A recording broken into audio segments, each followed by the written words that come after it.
We're going to talk about the EVH LBX, and since I did a video against the 6505 Mini, everybody asked about the 5150 50 watt, which seems weird now because this has the LBX name.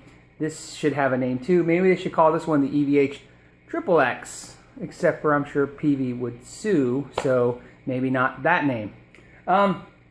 Okay, so the 5150 LBX. The big question is, what is different about this versus this, minus the fact that this has two channels?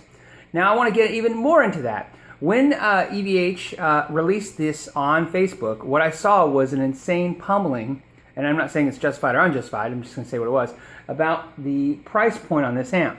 Now first there was some confusion. They showed the retail, and there's confusion about retail, of course. Everybody has a different opinion. My opinion is retail's fake. To me, $699 is retail for this amp. $699 is what the going rate is for the amp. If you Wikipedia retail, that's what it says, what stuff's going for. So to me, to put a retail of things that it doesn't go for that, it seems silly, but let's not talk about that today. All right, so $699 is retail on this amp. All right, and this one is $999, okay? So the question of the day is, why would I not just spend $300 more and get, a crap ton more features, more watts, 2 more channels? Well, there's more to this problem than what you probably realize. And you will probably slowly discover as more professional reviewers start reviewing this amp. It doesn't sound like the 50 watt. In fact, to me, it sounds cleaner, cleaner like it has more chime and clarity to it, more like the vintage EVH sound. So I'm going to do some sound samples using a 57 mic, of course, into the camera, so we can get just a true response of the sound. Each will be into identical cabinets, and I will try to be as close as I can in how I play, so that you can get an idea. Now, I do want a disclaimer that is, I promise, there is more of a difference in the sound than probably what will come across YouTube. So if you hear it and you hear a little difference, add 10-15% to that and when you're in real life. And if you hear no difference, trust me, there is a difference. It is small, but it is there. Let's start.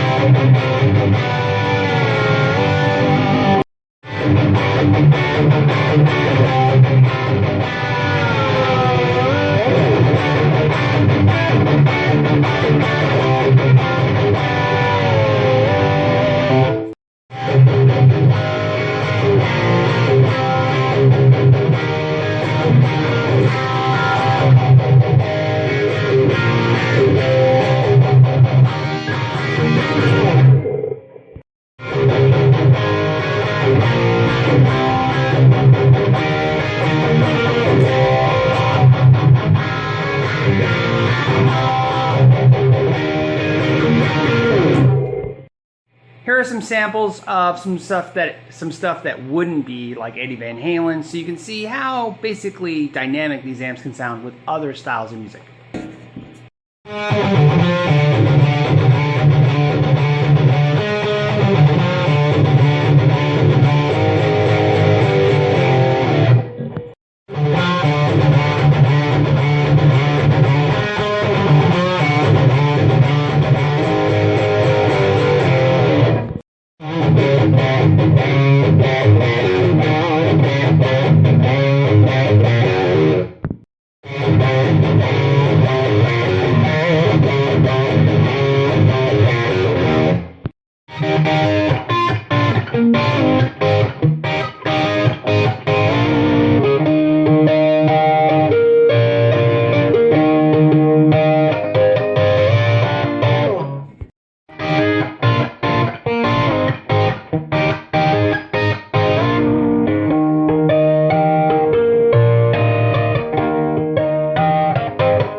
basically some side-by-sides of the two amps, just going through some tones. Obviously, there's no reason to go into the clean channel on this amp because this amp really doesn't have a clean channel. Now, I did clean up both amps in the channel 2 setting, and both amps obviously can get us a little cleaner than that, but obviously that's not what this amp is aimed at. This is aimed at somebody who's just basically wanting an amazing rock or metal tone and just go, right? And of course, you can clean it up.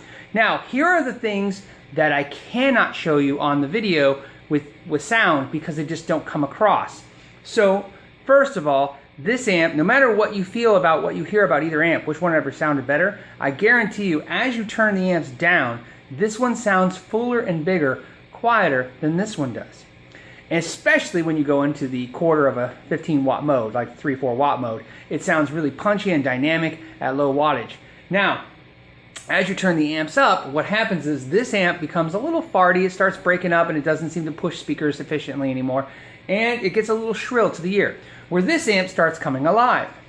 Now, that all being said, what you probably are hearing a lot of times when you was A-Bing these, you hear some more power tube sound coming from this than I was getting out of this. If you look at my settings, this is about the tolerable level for where I'm at right now. I mean, I'm loud. I could probably right now play with a drummer as long as he wasn't hitting too hard. So, so it's comparable in the volume outputs, you know, of how they, you know, equally sound. If you notice, what's interesting is you look at the volumes and how I have them set, they're almost the same volume. And then what happens is they actually sound almost on par, and then as you turn this one up and this one up, eventually this one just passes the small one. So that's the big difference. So the question you have to ask yourself is if you need more power. If you need more power, this just isn't going to play the game with you, okay? This guy has definitely got the power. But I will say this. This amp is more reminiscent of the 100 watter. It's got that same kind of clarity to it that those two channels have that this amp doesn't have. Now, so you know, I own the 50 watter, not the 100 watter, but I do like the 100 watter more than the 50 watter. It's just not practical for me, size-wise, wattage-wise, all that stuff. This seems more reminiscent of that. I also noticed, like I said, there's a chimey clarity to this where I can hear notes and they're more articulate when you're in person with the amp. So definitely there's that. And it definitely has more of a vintagey, if that's even such a thing, Van Halen sound to it over this amp, where this sounds more like the modern Van Halen sound. This has more of that older sound, which is nice. This is a very impressive amp altogether. Both are very good. The last thing I just want to note that I thought was relevant to this was that because, like I said, this one, the power tubes seem to kick in at a lower volume. If you love the way this amp sounds loud, this amp sounds like that quiet. I know that sounds weird to say it like that, but that's my take on them. Is that this amp sounds great quiet, but it doesn't sound as good as it does loud. This amp sounds, when it's quiet, like this does loud. So, something to think about. Alright guys, I hope this video helps you with the comparison. I'm sure there'll be more reviews out there and you can get some ideas of it. Definitely great amps. Both, like I said, made in Mexico. Both are high quality amps for sure. Both are fun. And the last question is, you know, am I going to keep both? Well, I'm definitely keeping this one. I don't know if I'm going to keep this one. I don't know if I'm going to need two. I just, you know, right? I mean, but I can tell you right now, if I can only keep one, for my needs at home, this guy wins. And plus, I could take this to a jam too. All right, guys. Thanks for your time. Know your gear.